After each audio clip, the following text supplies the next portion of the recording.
New York City, you might have noticed on the timeline, for those of you that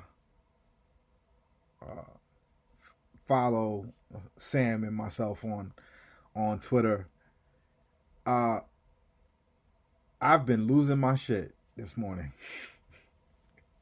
But I have good reason, and Sam and I are going to have a good therapy session this afternoon. Let's do it, New York City.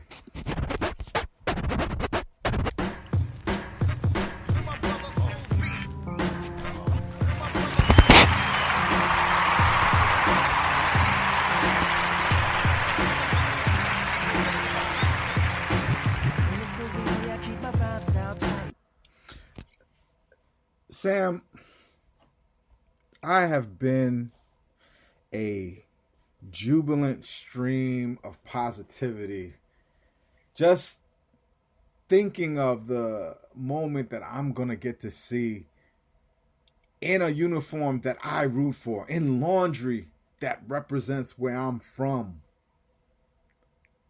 that I was going to see a championship this year. The concept of seeing in that uniform, in that laundry, Kevin Durant and Kyrie Irving, these phenomenal players, team up with guys who've done amazing things, changing around the respect for our team. Like, our team was a laughing stock, Sam.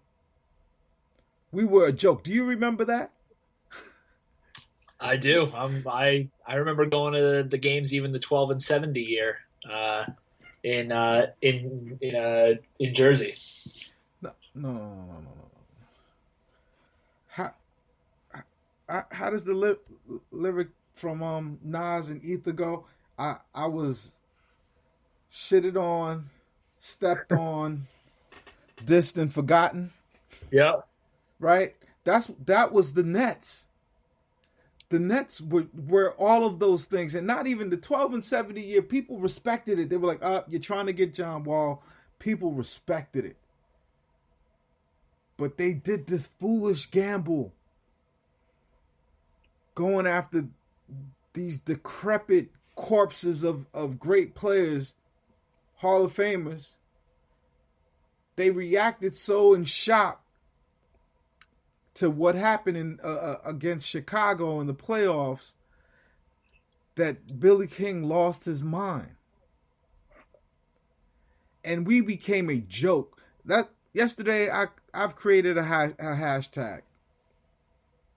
Brooklyn won the trade. Because look at all the ways that Boston has to contort themselves to even consider competing with us, to even consider trying to beat Miami or Giannis. It's an arms race. And you mean to tell me the smartest idea Nets fans could think of is to go get another scorer? This is not FUT or whatever it's called on 2K. Like, you build a team of superstars and that makes you win. It's not the way this thing works. I'm looking at the Lakers getting Montrezl, adding Montrezl to having Anthony Davis and LeBron. That's fucking crazy. And you mean to tell me the thing I'm supposed to be excited about is that we may trade our entire core, our entire identity, our entire culture. We may trade all of that for James Harden? That's the best we could do? That's what's wrong? You know what? We have Kyrie, we have KD. You know what we need? Another scorer. Yes, that's what we need. Sam, why am I buggy? Why is that a rant? And I need to be muzzled. Why? Tell me why I'm wrong. So look, if the Harden trade happens, then I think you're very within your own right to be as upset as you want, because I also would not be happy with it. Even though I hit a day. It's kind of funny. I'm kind of like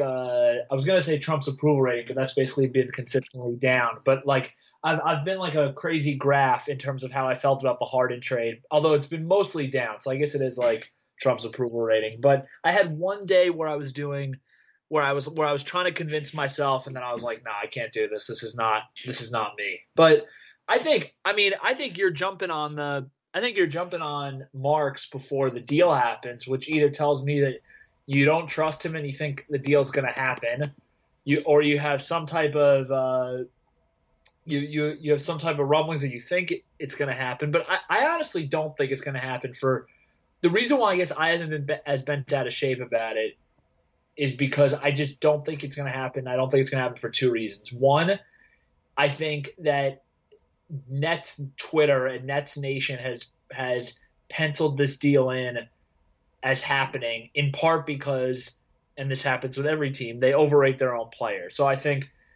we have this idea that, a package of LeVert and Dinwiddie and picks for James Harden is a good deal. I'm like, it's not an atrocious deal. It's not an abomination. But if you're trading a guy who's been in the top three in the MVP for the last 5 or 6 years and is still still 31 and was still playing at an All-Star MVP level last year, getting LeVert and Dinwiddie is just not the right package. There are going to be other teams out there that are going to be able to give way more. On top of the fact, and more importantly, as you've mentioned on Twitter, I've mentioned on Twitter, is that the Rockets have said that they're not in any rush to do a deal, and they have a ton of leverage. Harden has 2 full years left, and players aren't willing to just throw away multiple seasons. One, they're to kind of throw away half a year like what Davis did, and it was so beyond obvious at that point. But look, the leverage that Harden has is way, way, way less, and because of that, I'm just not. I just don't see anything happening. I think so many other teams will get involved. I think like the Celtics will end up getting more involved. I think the Sixers are obviously a team name that's been more involved. And who knows? Like, there's a ton of teams that have a lot of assets that if you can get a guy like Harden where you can become a contender immediately, I just don't think it matters. We're not living in the day and age anymore where you have too many dumb GMs. And I should preface that based off some of the contracts I've seen so far, there definitely are still some dumb GMs, but they do understand leverage, and this isn't the type of thing where a player is just going to push and push and push, and then they're just going to be like, all right, I'm going to get what I want. If the Rockets are trading Harden, they're going to be getting a package back that they're going to be very, very content with, and I don't think draft picks that might be 20s or draft picks that even if they're fully far out, plus LeVert and Dinwiddie is just not what I see being a deal. So I think you got to drown out and you got to separate Nets Nation and Nets Twitter becoming obsessed with this Harden deal, which I think you're totally right about, is solely based off of a winning the press conference, trying to be relevant mindset, when in reality, like, the Nets are already relevant. They already won the press conference last summer, and they're still right.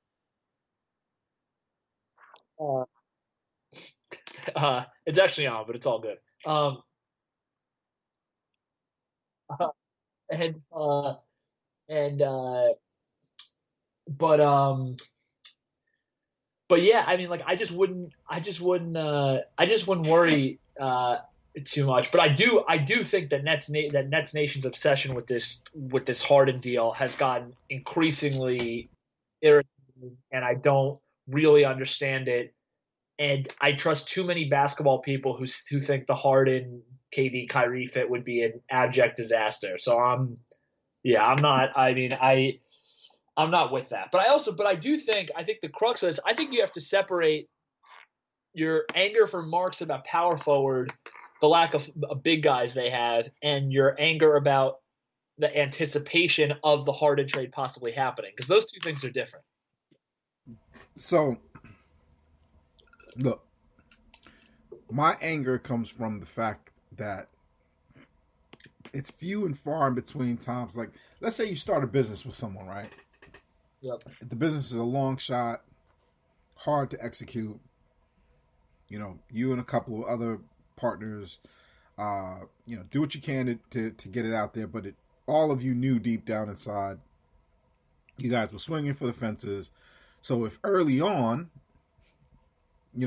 something goes wrong, it's okay. You were trying to do something. But when you've done something, when you've worked so hard and you bring something to the precipice, to get there and not recognize the opportunity, not look at the marketplace, or in Sean Mark's version, look at the league and what the league is doing strategically, right? Yep. Anthony Davis does not want to play center. And the Lakers rightfully, even though they play him at center for long stretches of time when they go to small ball, but typically they don't use Anthony Davis in the center position, and they don't stick him in the box. Reason being, he is the Fabergé egg. He is the thing that makes it possible for them to win championships. So if he says, I don't want to bang with big men, the team rightfully says, you're goddamn right. Let me go get Montrezl Harrell. That's a team that's serious about winning the championship. That's a team that's looking at the landscape of the league and says, you know what? Everybody's becoming big and skilled. When Kevin Durant came in the league, being 7 feet and having his skills, rightfully they put him at shooting guard because he wasn't strong enough to guard NBA small forwards. PJ Carlesimo, even though people said he was crazy for doing it, put him at shooting guard. He didn't have the strength to do it. And now if you look at the landscape of the league, we have Kevin Durant. That is the championship. There's nothing else. All of the other things could go away. We could lose Kyrie and still win a championship. That's how good this team is. This team is a 6th seed, a 5th seed without KD and Kyrie. If they just fixed one thing, and that's their ability to guard people in the post. And you can't say that it's just DeAndre Jordan, and I hope it works out. That has not worked at all. And if you have this opportunity, this window to achieve this great thing, you can't tell me you're reducing your options to motherfuckers that worked out with Kyrie in the summer and KD in the summer. That can't be the way that you're strategically putting together a team in the midst of you trying to win a championship.